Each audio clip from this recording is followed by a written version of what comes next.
يا خاطب الحور الحسان وطالبا لوصالهن بجنة الحيوان أسرع وحث السير جهدك إنما مسراك هذا ساعة لزمان يا خاطب الحور الحسان وطالبا لوصالهن بجنة الحيوان أسرع وحث السير جهدك إنما مسراك هذا ساعة.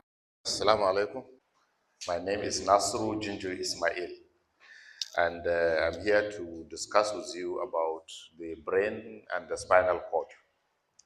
I asked one of the introducing to read the Surah Iqra'a, and in that surah there's a reference to some part of our body that is called the sinful lion. Can somebody tell me what that part of the body is? Do you know what is Nasir? Come. Come. Uh, this part of the head is called Nasir. Yes, the frontal part is called Nasir. And God said, Nasiyatun Kazibatun Khadia. Why is it called the lying, sinful part of the body? This is what the Quran said, which means that it's not all the brain that does everything. Some parts are lying and sinful. So you can go and sit down.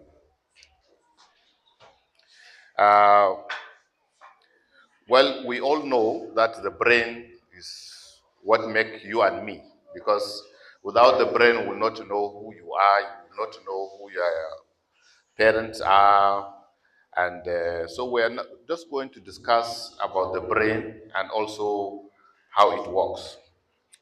How do you remember where you came from, and how do you remember going to your friend's house? And your eyes blink and you don't force it, it blinks on its own. How does it work? And you sometimes have dreams. Where are those dreams coming from? Are they from your hands or are they from somewhere else? So the brain is like a computer. It controls the whole body function, and it relays messages to all part of the body. I'm going to discuss some few areas of the brain. They have names, but when we show the diagram, you can now have an idea where they are. Number one is the cerebrum. That is the big part of the head. And then there is the cerebellum, which is another one just behind. Then there is the brainstem, which is like the secretary. It connects both the main cerebrum, the cerebellum, and the spinal cord. Then there are a few areas of the brain in which we are going to describe because of their importance. One is the pituitary gland. It's a small gland just behind the eyes at the base of the brain that control many hormonal changes. When you see your dress, you cannot wear your dress of last year. It's because the pituitary gland secrete a hormone called growth hormone that make you to grow taller. So now you cannot use, so all that is controlled from the pituitary gland. So that is the brain. You can see that the frontal part, the one behind is the cerebellum and the brainstem. So the cerebellum is the biggest part of the brain. It is the thinking part of the brain. It's the one we use to think. And it also controls movement. Like if you want to play ball or you dance, it's all the cerebellum that control it. You need your cerebellum also to solve math problem. And short-term memory, that is like what you ate just lunch recently, and the long-term memory, what you did during your last holiday, is all controlled by the cerebellum. It also helps us with the reasoning to also identify people.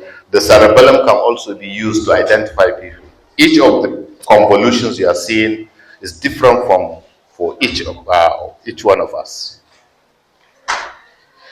So the cerebellum is divided into the Nasir, that is the frontal lobe.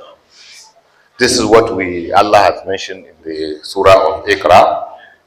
And the frontal lobe is located behind the forehead. It does some complex work of thinking and planning, decision making, reasoning, and even telling lies. Is all controlled by the frontal lobe. If somebody knock on your frontal lobe and you lose the function of the frontal lobe, you cannot tell a lie. You cannot reason. You cannot make.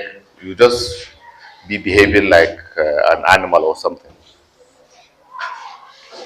So then there is a parietal lobe, which is just behind the frontal lobe. This is an information processing area.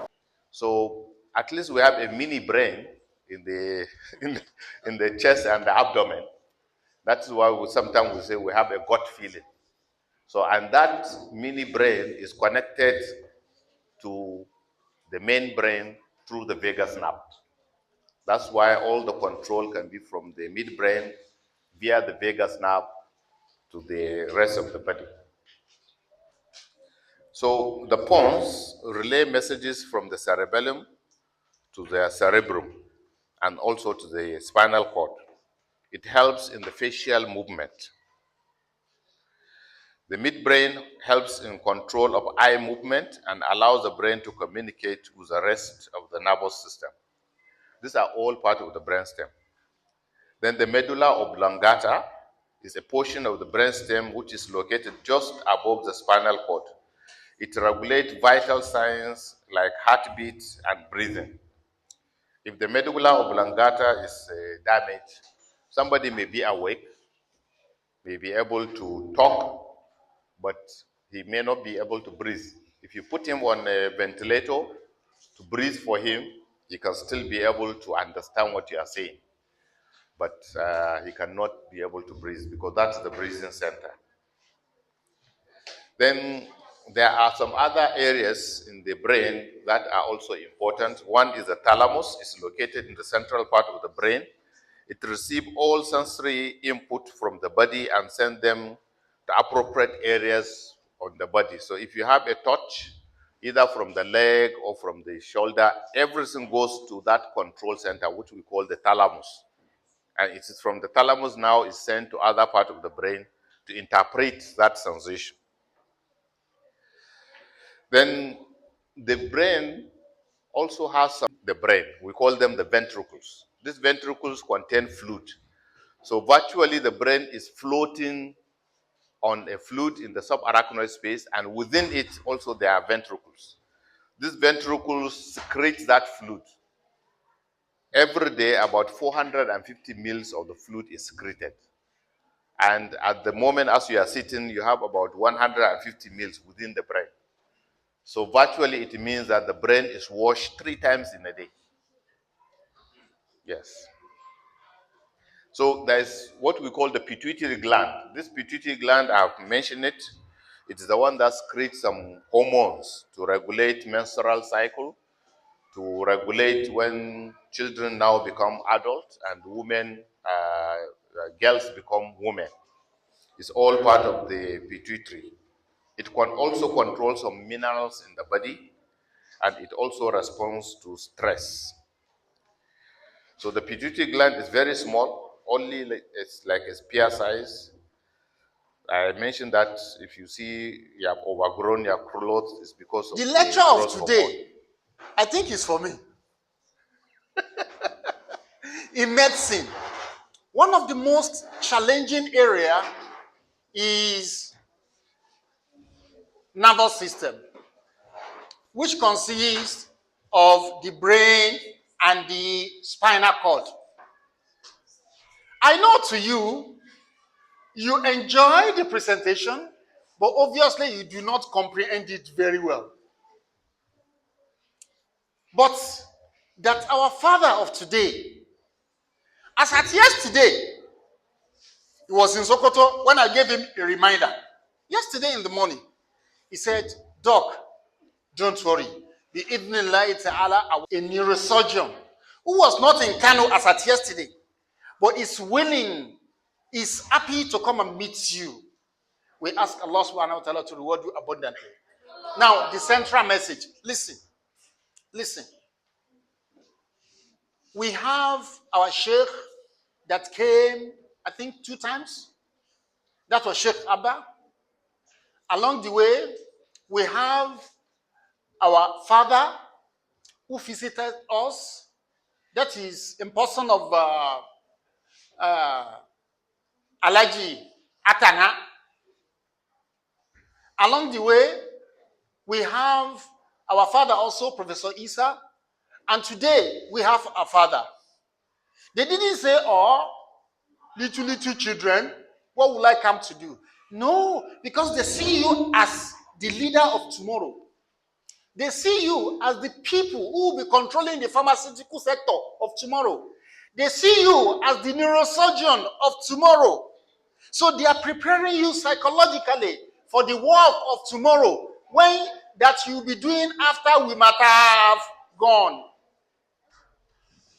If he's asked to tell you a message now, he might tell you, Allahumma qad balagt, Allahumma fashhad.